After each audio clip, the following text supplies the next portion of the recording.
Hi, it's Matt Dalby here again, Santiago's Dead Media. This time I want to talk about some of my experiences with Shakespeare.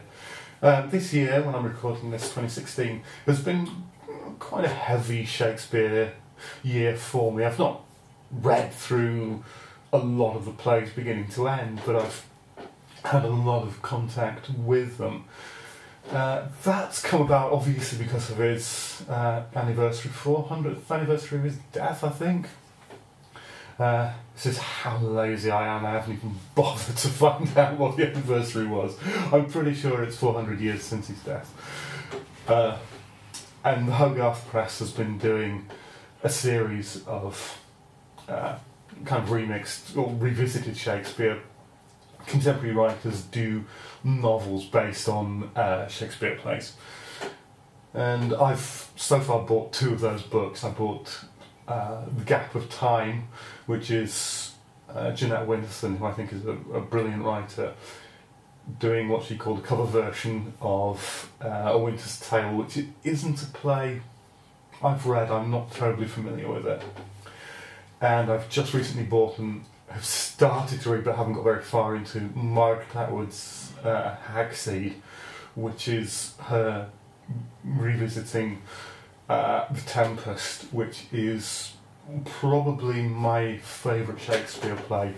I may be slightly biased, partly it's because it's a late play, and partly he doesn't... It's kind of structured in sort of slightly odd ways. It's one of his last plays. That and The Winter's Tale, I think there's argument as to whether they were written at the same time, or if they weren't, which was first and which was last. And I first saw it produced by Derek Jarman, his 1979 film, which I like a lot. I mean, it has some flaws, and it's not my favourite of his films by any means, but I think it's a good version of the play. So that's kind of where things kicked off. And well, even before this year, I'd started writing a script back in December last year, and finally managed to finish it late summer, early autumn this year. And then started work immediately on another script. Now, whether either of these plays will turn into anything, I have no idea. The first script, Drowners, is pretty straightforward and linear, even while it's deliberately breaking a lot of rules. I think once it's edited, I might simply just publish it as a text and not do anything with it. The second script is really only just underway. I've done a lot of planning and preparation and research, but I've written about a scene and a half so far. It'll get underway, it'll pick up. It's just a case of familiarising yourself with the characters, with the situation, with what's going on, but that's not what I'm talking about. I'm talking about Shakespeare, who is a far better writer, a far more interesting writer, and it's the actual point of what I'm trying to talk about. So this second script, which at the moment is called Stone Chat, when I was originally looking at how to structure it and what I wanted it to do, I thought I'd like to do a version of something dark and something a bit sombre, which led me kind of naturally enough to some Greek tragedies, particularly Medea, because I know that quite well. I've got the Pasolini film of it, which I think is a fantastic film. But I was also looking at 70s TV series from the UK and kind of one-off films that again were also quite dour. And I sort of started planning with those, and then decided actually what's really interesting me at the moment out of all these things are The Tempest, simply for Prospero having removed himself from human society. He's turned away from people. Obviously, he brings himself back into society. So it might perhaps have been smarter to have picked something like As You Like It, which, while it's a much lighter play and has a very different ending, you have it in there. You have the character Jaques, who is very much a melancholy character who steps out of the play at the end and removes himself from these other characters. But I picked on the Tempest, and on the other hand, on Euripedes, the Bacchae, and they're both late, possibly the last plays of each playwright. They're very different. The Bacchae is much more aggressive, much more angry, much less forgiving. Whereas The Tempest is very much kind of forgiving play. So those kind of collided, these really incommensurate plays.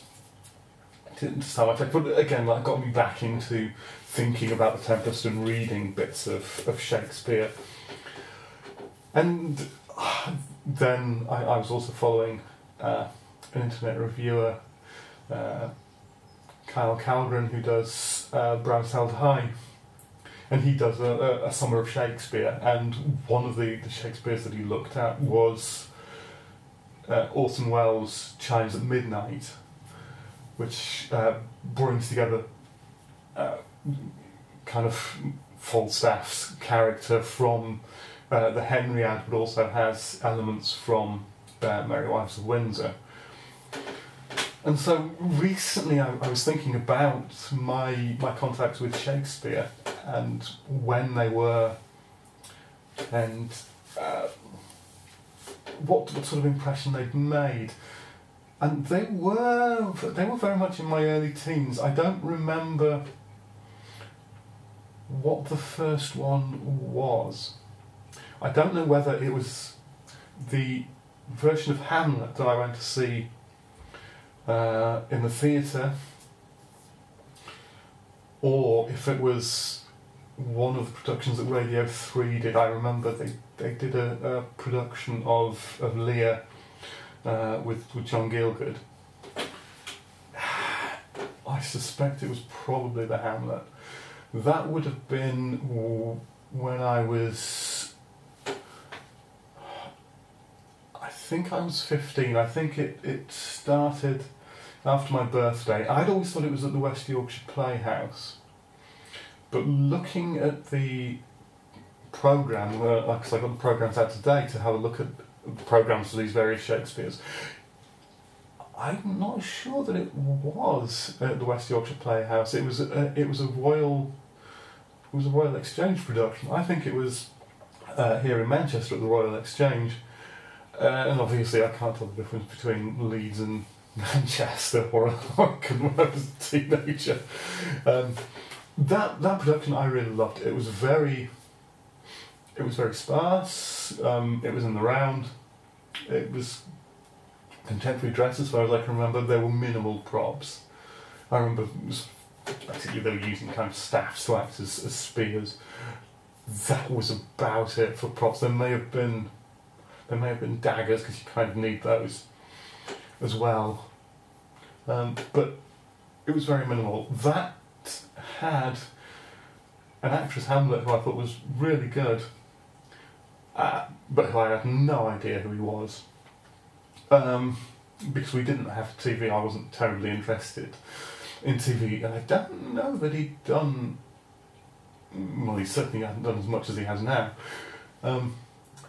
So that was a production with Robert Lindsay as Hamlet, and I think that was my first exposure to Shakespeare.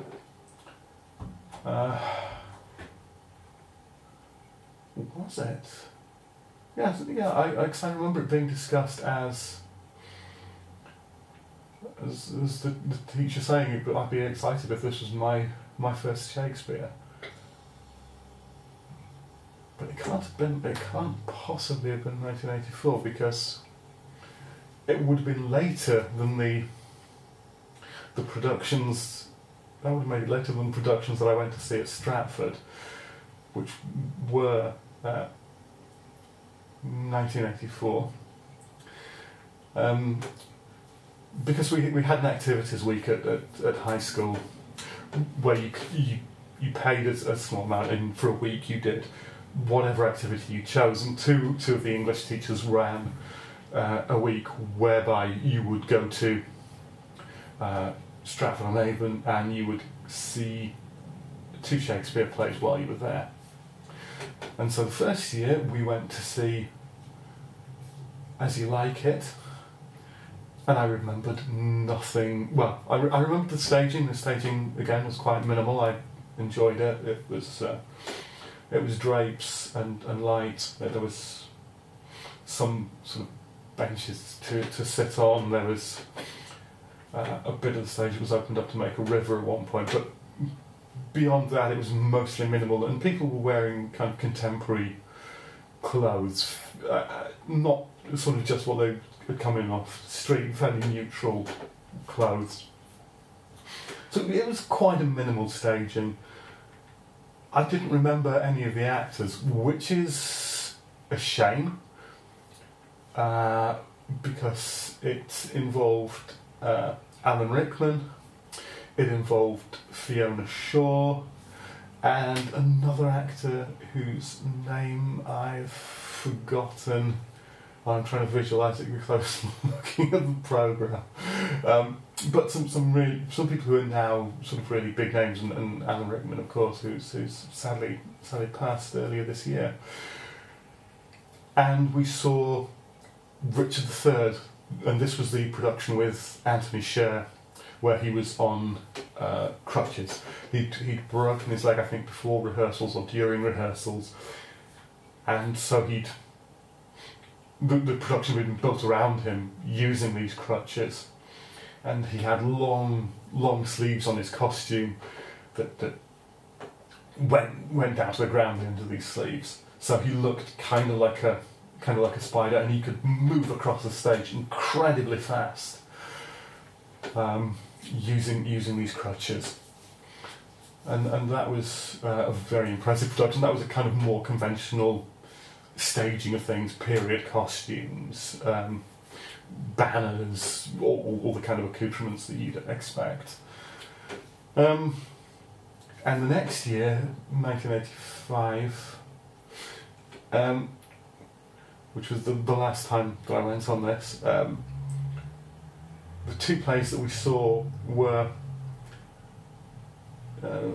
Merry Wives of Windsor, which I've mentioned. I vaguely remember Falstaff and his companions. What I remember most about the production is that, for me, it was over the top, and I didn't like it in terms of how it was staged. It was staged... There was either a circle or possibly a donut. I think, actually, maybe thinking about it, makes more sense for it to be a rotating circle in the centre of the stage. And there was staging sort of house fronts and like that were on 2 levels, so you'd have balconies and people on the ground level, and this would rotate, and the individual bits of staging would also rotate. And it was technically very impressive and great, but for me it really distracted from the play.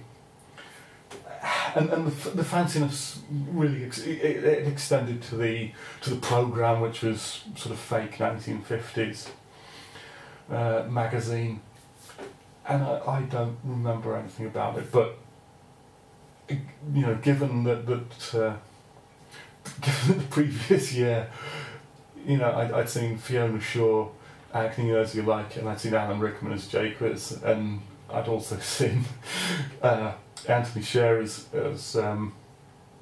Richard III, and I'd also seen a very intimate close-up in the round Hamlet, a play that's less strong and less well known, and with sort of kind of less obvious powerhouse performance, was going to be kind of a tough sell.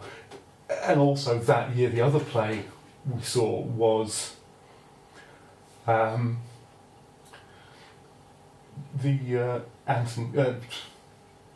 Kenneth Branagh Henry V. So and that I remember being a very powerful production. And again, I think that was fairly conventionally staged, a bit like the Richard III. So it seems like they might have been sort of doing the Henriad and things related to that at that period. Although actually, maybe they were working their way through all the histories. I'm sort of dimly remembering being in the theatre and there being something about the history. I think it was, yeah. So yeah, I've seen some really, really impressive productions, and I'd forgotten exactly how impressive they were. And this is going nowhere. This is just me rambling on about Shakespeare. Although I might end this by talking about the Bacchae, which forms. I've borrowed some of its backstory and some of the backstory of Medea for my second script that I'm currently working on. I wanted to see a production of the Bacchae. The one that I was able to find online was an early film by Brian De Palma, fairly, I think, quite characteristic of what he was doing at that period. He'd done a lot of documentaries and some more experimental things, less representative perhaps of what we associate him with nowadays. He was essentially documenting a stage production of Bacchae, which was called Dionysus in 69, which I'd recommend you see. And it's pretty good. Personally, I think it loses something of the message of the play, but yeah. Dionysus in 69, check it out. You'll learn something about Brian De Palma that you probably didn't know. You'll see an interesting, if perhaps not ideal, production of the Bacchae, and hopefully it'll interest you in the Bacchae and Euripedes in general, and also in Shakespeare. Go check out some of the Shakespeare plays. Go check out some of the films. Chimes at Midnight, definitely. I would really recommend you watch that. And yeah, I've run out of shit to say. See you next time.